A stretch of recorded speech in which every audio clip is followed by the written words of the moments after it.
بسم اللہ الرحمن الرحیم۔ ہمارے چینل میں خوش آمدید۔ عشاء کی نماز پڑھ کر میں مسجد سے گھر کی طرف جا رہا تھا جب اچانک مجھے اپنے پیچھے پائل چھنکنے کی آواز آئی، جیسے کوئی دبے پاؤں میرے پیچھے چل رہا تھا۔ میں ایک دم پیچھے پلٹا تھا۔ پیچھے بالکل سناٹا چھایا ہوا تھا، ویسے بھی رات کے 11 بج رہے تھے۔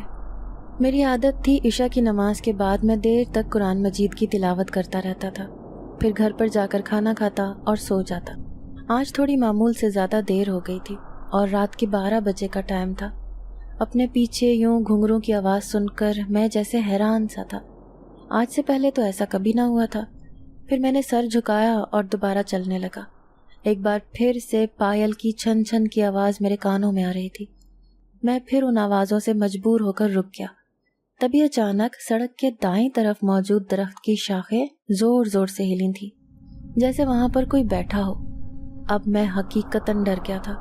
اپنا دل مضبوط کر کے اس درخت کے نیچے گیا اور اوپر کی طرف دیکھنے لگا۔ درخت پر کوئی بھی نظر نہیں آ رہا تھا، لیکن کسی کی موجودگی کا بھی احساس مجھے شدت سے ہو رہا تھا۔ پھر میں دل ہی دل میں آیت الکرسی پڑھنے لگا اور تیز تیز قدموں سے گھر کی طرف روانہ ہو گیا۔ میرا نام نور محمد ہے۔ پیشے سے میں ایک مولوی ہوں۔ میرا تعلق شروع سے ہی ایک دیندار گھرانے سے تھا۔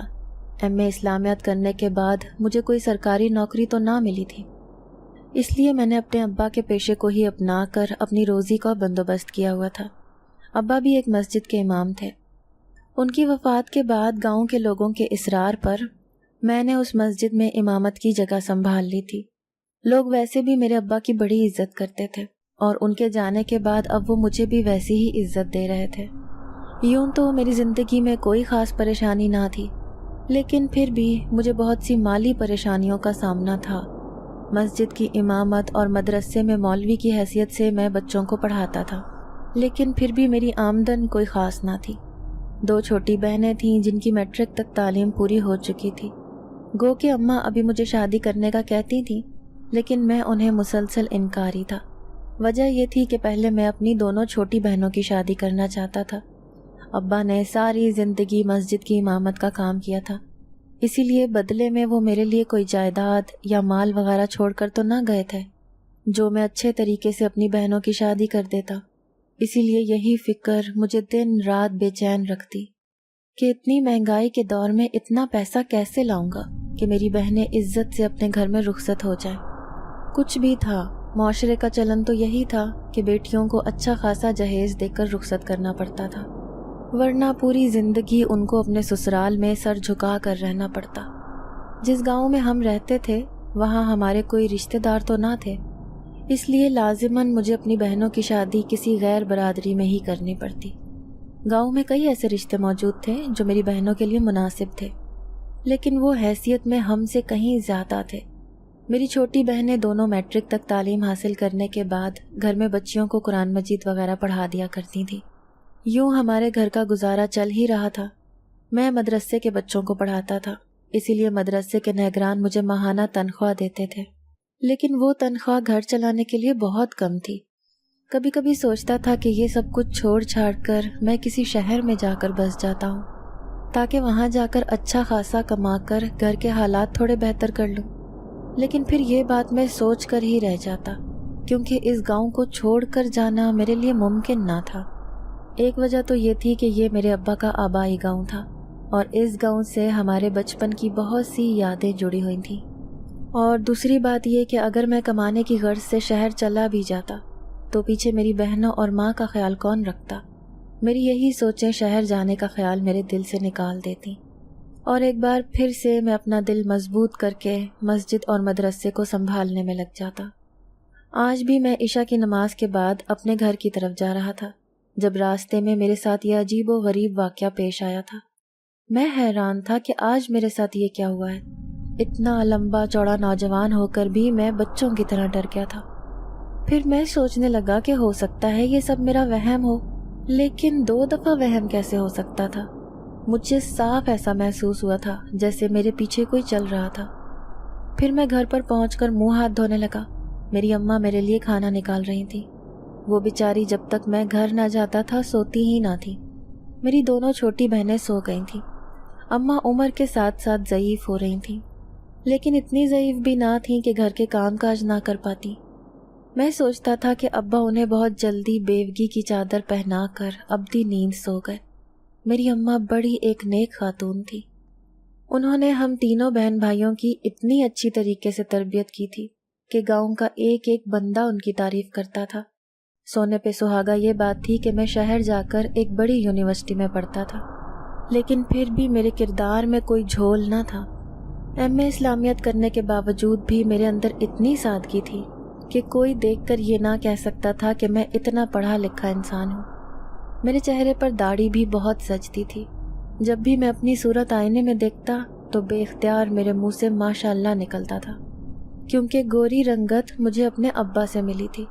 یونیورسٹی میں کتنی ہی لڑکیاں تھیں جو مجھ سے دوستی کرنے کی خواہاں تھیں، کیونکہ میری شرافت اور پاکیزہ کردار کی مثالیں لڑکیاں ایک دوسرے کو دیتی تھیں۔ خدا گواہ تھا، میں نے کبھی کسی لڑکی کو آنکھ بھر کر نہ دیکھا تھا۔ یونیورسٹی میں ایسی لڑکیاں بھی پڑھتی تھیں جو نہایت بے باک اور ماڈرن تھیں، لیکن پھر بھی میں ان سے اخلاق کے دائرے میں رہ کر بات کرتا تھا۔ ایسے ہی ایک لڑکی شانزے بھی تھی۔ یونیورسٹی کی کوئی بھی لڑکی مجھ سے بدتمیزی تک نہ کرتی تھی، لیکن شانزے ایک ایسی لڑکی تھی جو مجھ سے نہایت اکھڑ لہجے میں بات کرتی تھی۔ وہ اپنے دوستوں کے ساتھ مل کر میرا مذاق اڑاتی اور یونیورسٹی کی لڑکیوں کو کہتی کہ یہ صرف اپنے شریف ہونے کا دکھاوا کرتا ہے، جبکہ حقیقت میں یہ لڑکیوں سے بات کرنے کو بھی ترستا ہے۔ مجھے اس کی باتوں سے کوئی غرض نہ تھی۔ میں جانتا تھا کہ وہ ایک بڑے بزنس مین کی بدتمیز بیٹی ہے جسے اپنی دولت پر نہایت گھمنڈ ہے۔ لڑکیاں اس کے ارد گرد پروانے کی طرح گھومتی تھیں، کیونکہ وہ بے دردی سے اپنے باپ کی دولت ان لڑکیوں پر لٹاتی تھی۔ دیکھنے میں بلا شبہ وہ بلا کی خوبصورت لڑکی تھی، لیکن بات ساری اخلاق اور تربیت کی ہوتی ہے، جو انسان کو خوبصورت ہوتے ہوئے بھی بدصورت بنا دیتا ہے۔ اتنی خوبصورت دکھنے کے باوجود بھی وہ مجھے انتہائی بری لگتی تھی، جسے اپنی زندگی گزارنے کا کوئی شعور ہی نہ تھا۔ وہ ہمارے ہی ڈپارٹمنٹ کی تھی، لیکن میرا اور اس کا آمنا سامنا کبھی نہ ہوا تھا۔ وہ جہاں سے بھی گزر رہی ہوتی تو میں اس سے 4 قدم پیچھے ہٹ جاتا تھا، کیونکہ میں جانتا تھا کہ وہ جیسے ہی مجھ پر نظر ڈالے گی تو کوئی نہ کوئی طنز میری ذات پر ضرور کرے گی، اسی لیے میں زیادہ تر اس کے سامنے آنے سے گریز ہی کرتا تھا۔ پھر جب اس یونیورسٹی میں میرا آخری دن تھا تو ایک بھیانک انکشاف مجھ پر ہوا۔ اس دن سارے اسٹوڈنٹس کو ڈگری ملی تھی۔ وہ یونیورسٹی میں ایک پروقار تقریب تھی۔ میں بھی آج اپنی ڈگری لے کر گاؤں لوٹنے والا تھا۔ جب میں اس تقریب سے لوٹنے ہی والا تھا تو میرے کانوں میں چند لڑکیوں کی آوازیں آئیں۔ وہ پردے کے اس پار کھڑی تھیں، جو اپنی کسی دوست کو کہہ رہی تھیں کہ تم اتنی بے وقوف کیسے ہو سکتی ہو، وہ ایک دیہاتی انسان ہے، اس کے پیچھے تم یوں رو رو کر آنسو بہا رہی ہو۔ تبھی مجھے ایک روتی ہوئی آواز آئی۔ میں وہ آواز سن کر حیران تھا، کیونکہ وہ آواز شانزے کی تھی، جو روتی ہوئی اپنی دوست کو کہہ رہی تھی کہ تم نہیں جانتی ہو علیزہ، میں نور محمد کو شروع سے ہی بہت پسند کرتی ہوں۔ میں جو اس کا مذاق اڑاتی تھی وہ صرف اوپر اوپر سے کرتی تھی، لیکن حقیقت یہ ہے کہ میں اسے بے پناہ پسند کرنے لگی تھی، اور میری یہ پسند محبت میں بدل جائے گی مجھے یوں معلوم نہ تھا۔ اب تم ہی بتاؤ کہ میں کیا کروں۔ ڈیڈی تو کبھی مر کر بھی اس بات پر راضی نہ ہوں گے کہ میں ایک غریب دیہاتی کو اپنی زندگی کا ہم سفر بنا لوں۔ انہی کے ڈر کی وجہ سے میں آج تک نور محمد کے سامنے یہ بات کہہ نہ پائی۔ اس کی دوست اسے سمجھا رہی تھی کہ نور محمد بھی تمہیں کوئی خاص پسند نہیں کرتا، وہ تم سے کبھی بھی شادی نہیں کرے گا، اسی لیے بہتر ہوگا کہ تم اپنے دل سے اس کا خیال نکال دو۔ لیکن شانزے مسلسل روئے جا رہی تھی۔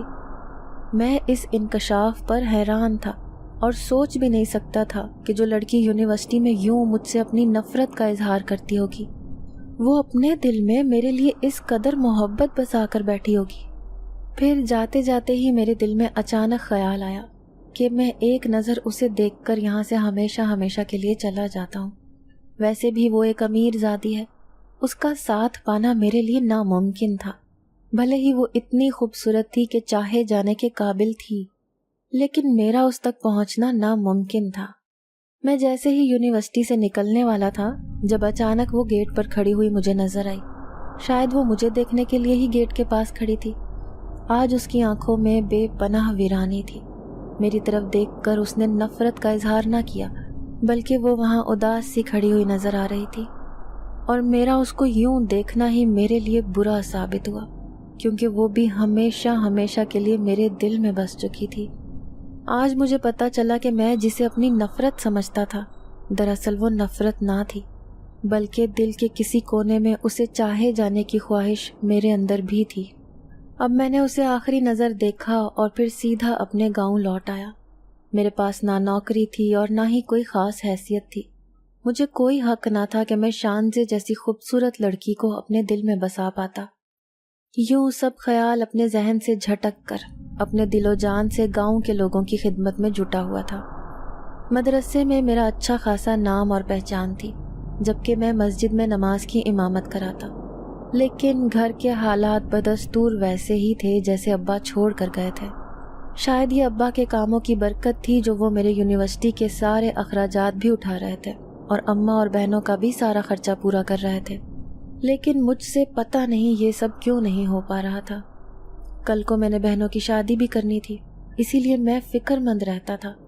میرے گاؤں کے دوست مجھے مشورہ دیتے کہ نور محمد، ہم تو اتنے زیادہ پڑھے لکھے نہیں ہیں، اسی لیے گاؤں میں رہ رہے ہیں، تم تو اتنے پڑھے لکھے ہو، جا کر شہر میں کوئی سرکاری نوکری کے لیے کیوں نہیں آزماتے ہو؟ میں انہیں کہتا کہ میرے دوستو، سرکاری نوکری ملنا اتنا آسان نہیں ہے، وہ میری شکل پر داڑھی دیکھ کر مجھے نوکری نہیں دیں گے۔ لیکن پھر بھی میری اماں کہتی کہ بیٹا کوشش کرتے رہو، ہو سکتا ہے اللہ ایک نہ ایک دن تمہیں اس کا اجر دے دے۔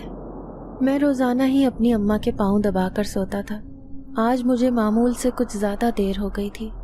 میں اماں کے پاؤں دبانے لگا تو اماں نے میرے سر پر ہاتھ رکھ دیا، مجھے کہنے لگی کہ جاؤ بیٹا، جا کر سو جاؤ، تمہیں صبح فجر میں اٹھنا ہوتا ہے نماز پڑھنے کے لیے۔ پھر میں مسکرا کر اپنے کمرے میں آ گیا۔ میں سونے کی کوشش کر رہا تھا جب مجھے اپنے ساتھ ہونے والا سارا واقعہ یاد آیا۔ میں حیران تھا کہ وہ آوازیں کیسی تھی۔ سنا تھا کہ اس طرف جنگل میں لگے ہوئے درختوں پر جن بھوتوں کا سایہ ہے، لیکن میں یہ سوچ بھی نہیں سکتا تھا کہ میرے ساتھ بھی کچھ ایسا ہو سکتا ہے۔ پھر میں سونے کی کوشش کرنے لگا۔ رات کا نہ جانے کون سا پہر تھا جب اچانک مجھے ایسا محسوس ہوا جیسے میری چارپائی کے پاس کوئی کھڑا تھا۔ میرے اوپر غنودگی کی کیفیت طاری تھی۔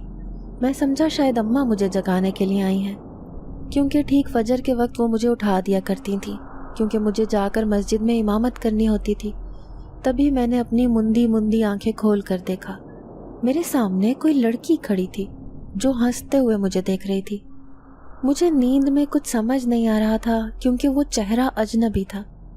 تبھی میں نے ایک دم زوردار جھٹکا لیا کیونکہ وہ چہرہ اچانک میری نظروں کے سامنے سے غائب ہو گیا۔ اب میں پوری طرح سے نیند کی کیفیت سے آزاد تھا۔ یہ کیسا احساس تھا؟ وہ کون تھی جو یوں مجھے ہنستے ہوئے دیکھ رہی تھی؟ میں حیران پریشان چاروں طرف نظریں گھما گھما کر دیکھ رہا تھا۔ کمرے میں کسی کی موجودگی کا شدت سے احساس ہو رہا تھا، لیکن نظر کوئی بھی نہیں آ رہا تھا۔ کمرے کا دروازہ بھی تھوڑا سا کھلا ہوا تھا، جیسے تھوڑا سا کھول کر کوئی اندر آیا ہو۔ مجھے اچھی طرح یاد تھا میں کمرے کا دروازہ بند کر کے سویا تھا۔ یوں سڑک پر پائل کی آوازیں اور پھر کمرے میں ہنسنے کی آوازیں، میں ان سب باتوں کو محسوس کر کے سو نہیں پا رہا تھا۔ پھر میں نے ٹائم دیکھا تو 3 بجنے والے تھے۔ فجر ہونے میں تھوڑا ہی ٹائم بچا تھا۔ اب اگر میں سو جاتا تو نماز کے وقت میری آنکھ نہ کھلتی۔ پھر میں جاگتا رہا اور فجر کا وقت ہو گیا۔ آج میں نے سوچ لیا تھا کہ جیسے ہی سارے نمازی مسجد سے رخصت ہو جائیں گے تو میں بھی گھر جلدی چلا جاؤں گا۔ کل ہونے والا عجیب و غریب واقعہ میری یادداشت میں ابھی تک محفوظ تھا۔ پورا دن میرا نہایت مصروف گزرا کیونکہ مدرسے میں دن بدن بچوں کی تعداد بڑھ رہی تھی، لیکن چونکہ میری کل والے واقعے کی وجہ سے نیند پوری نہ ہوئی تھی، اسی لیے میں اپنا ذہن بہت بھاری بھاری محسوس کر رہا تھا، لیکن نماز کی امامت کروانے میں کبھی بھی دریغ نہیں کرتا تھا۔ پھر جیسے ہی عشاء کی نماز ختم ہوئی میں بھی گھر کی طرف روانہ ہو گیا۔ مسجد سے گھر کا فاصلہ اچھا خاصا تھا۔ میرے پاس موٹر سائیکل بھی نہ تھی جو میں 5 منٹ میں ہی گھر پہنچ جاتا، اسی لیے روزانہ پیدل ہی آنا جانا میرا معمول تھا۔ ابھی بھی میں گھر کی طرف ہی جا رہا تھا جب کوئی بھاگتے ہوئے مجھ سے ٹکرایا تھا۔ وہ چادر میں لپٹی ہوئی کوئی لڑکی تھی جو مجھ سے یوں اچانک سے ٹکرائی تھی۔ میں وہیں رک گیا، پھر نظر جھکا کر اس لڑکی سے کہنے لگا، محترمہ آپ کون ہیں جو رات کے اس پہر یوں سڑکوں پر پھر رہی ہیں؟ وہ لڑکی روتے ہوئے مجھے کہنے لگی کہ مولوی صاحب، میں ایک بے بس مجبور لڑکی ہوں، بہت دور سے بھاگ کر یہاں تک پہنچی ہوں۔ کچھ لوگ میرے پیچھے پڑے ہیں جو مجھے قتل کرنا چاہتے ہیں۔ خدا کے لیے میری ان سے جان چھڑوا دیں، مجھے کوئی محفوظ ٹھکانہ دے دیں۔ مولوی صاحب، آپ کا مجھ پر بہت بڑا احسان ہوگا۔ وہ میرے سامنے ہاتھ جوڑ جوڑ کر رو رہی تھی۔ میں اس کی باتیں سن کر حیران تھا۔ اس بیچ سڑک پر اتنی اندھیری رات کو میں اس سے ساری تفصیل نہیں پوچھ سکتا تھا، اسی لیے مجبوراً اس سے کہنے لگا کہ اگر تمہارے پاس کوئی ٹھکانہ نہیں ہے تو تم میرے ساتھ میرے گھر چل سکتی ہو، وہاں تمہاری عزت اور جان دونوں محفوظ رہیں گے۔ پھر وہ لڑکی مجھے کہنے لگی کہ مولوی صاحب، مجھے بھی آپ نہایت شریف انسان لگ رہے ہیں، اسی لیے مجھے آپ کے ساتھ جانے میں کوئی مذائقہ نہیں ہے۔ اب وہ میرے پیچھے پیچھے آ رہی تھی اور میں بے بسی سے یہ سوچ رہا تھا کہ اگر گاؤں کے لوگوں نے مجھے یوں لڑکی کے ساتھ دیکھ لیا تو وہ نہ جانے میرے بارے میں کوئی غلط بات نہ سوچ لیں، کیونکہ کچھ بھی تھا، میں ایک مولوی تھا، اور اگر مولوی ہوتے ہوئے میں ایسے رات کو لڑکیوں کے ساتھ آتا جاتا تو شاید کوئی نہ کوئی انسان میرے بارے میں کوئی غلط اندازہ ہی لگا لیتا۔ پھر میں تیز تیز چلنے لگا اور گھر پہنچ گیا۔